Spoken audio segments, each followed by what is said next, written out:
Dear students, now we are going to discuss about perfect competition. As I said, we have a full-fledged topic on perfect competition. Now we are going to start what is perfect competition and how prices are determined under perfect competition.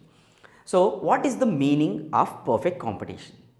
Perfect competitive market is one in which the number of buyers and sellers are very large.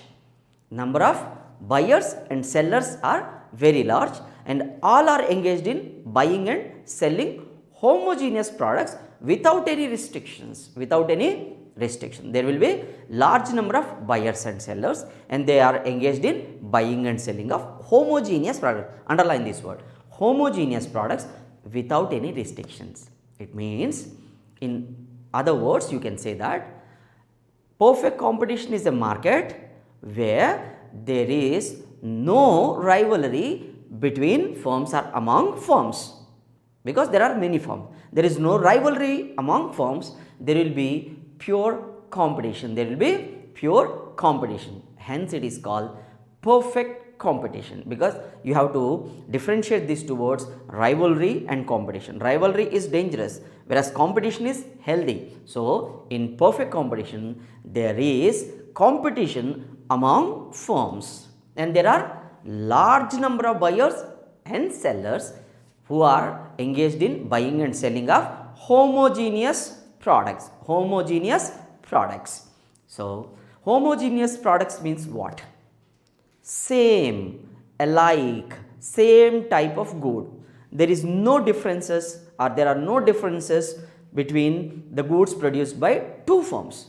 All are alike. Most of all the goods are most common in all the characteristics. That's why these are called homogeneous goods. So, perfect competition deals with homogeneous goods. This you have to underline, and there are large number of buyers and sellers.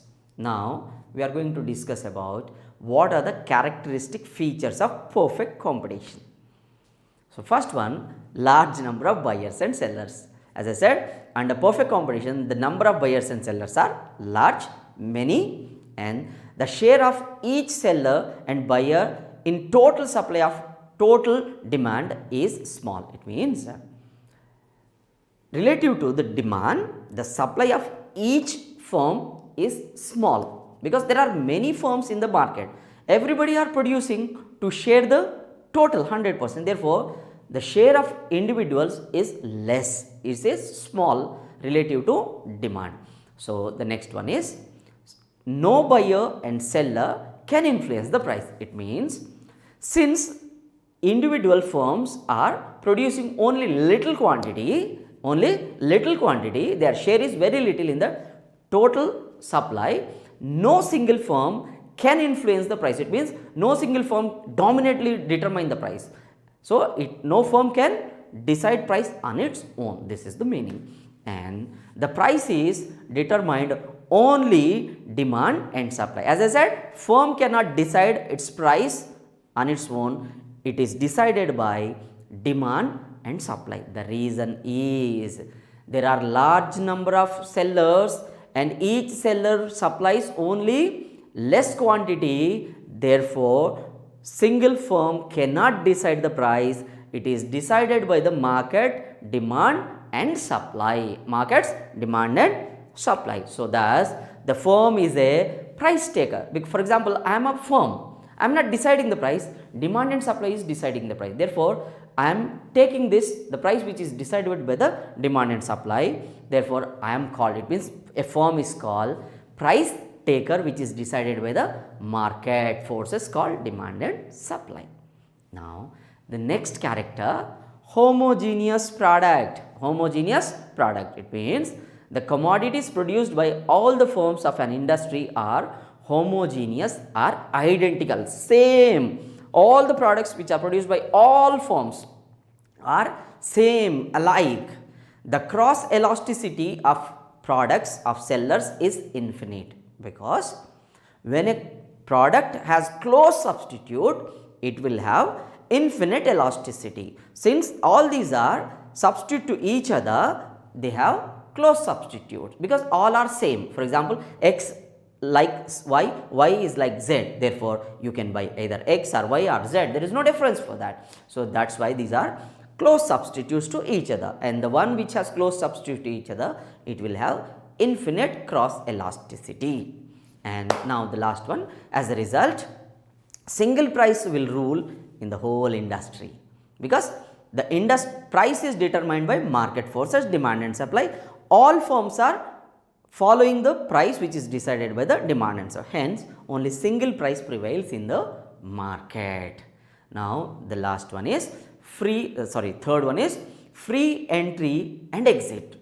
Free entry and exit. So, if any firm want to enter into the market, it means there are no restrictions. There are no restrictions. So, in this competition, there is a freedom of free entry and exit.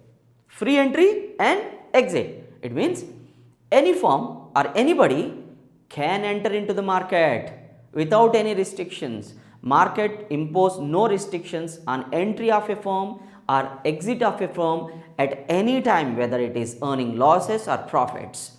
So, next one, it exists, firms are getting profits, then new firms enter into the market.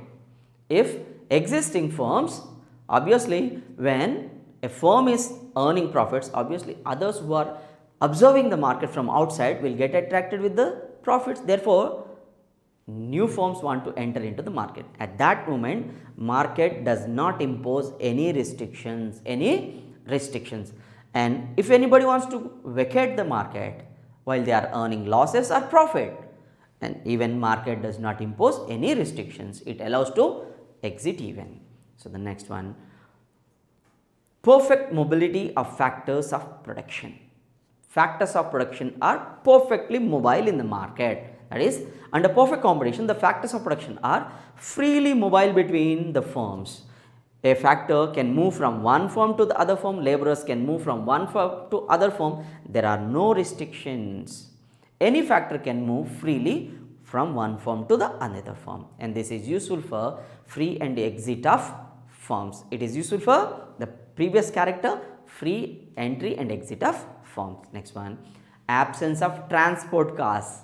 It looks little vague, but it is the assumption and the character of perfect competition. We have to assume that in perfect competition, we don't take transport costs. We don't take transport cost. It means there are no transport costs. What is transport cost? When a firm transports its product to the market, it incurs some amount of expense. That is called transport cost. So, this transport cost won't occur because due to this, prices of the commodity will be the same throughout the market. If they observe absence of transport cost, they can maintain same price, or if they observe transport cost in the market, prices will be differ in different market. For example, a product is produced in Delhi and they are transporting to Hyderabad and Mumbai. Mumbai is little close to Delhi and Hyderabad is little far from Delhi. So, to transport Mumbai, it costs 100 rupees. To transport Hyderabad, it costs 200 rupees. And price of the product is 500 rupees.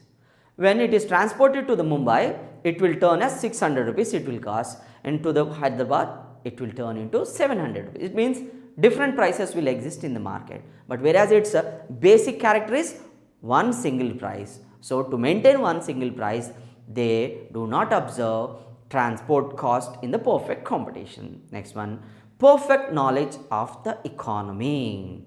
So, the market assumes that there is perfect knowledge of the whole economy and the market. That is, all the buyers and sellers have full information regarding the prevailing and future prices and availability of the commodity. What is the present price? What would be the prices in the future, and what will happen in the economy in future? They will have full knowledge. They means buyers and sellers. So, information regarding market conditions is availability of commodity. What is meaning of available information? It means availability of the commodity. It is called perfect knowledge. So, we have completed now all the characteristics of perfect competition. Thank you.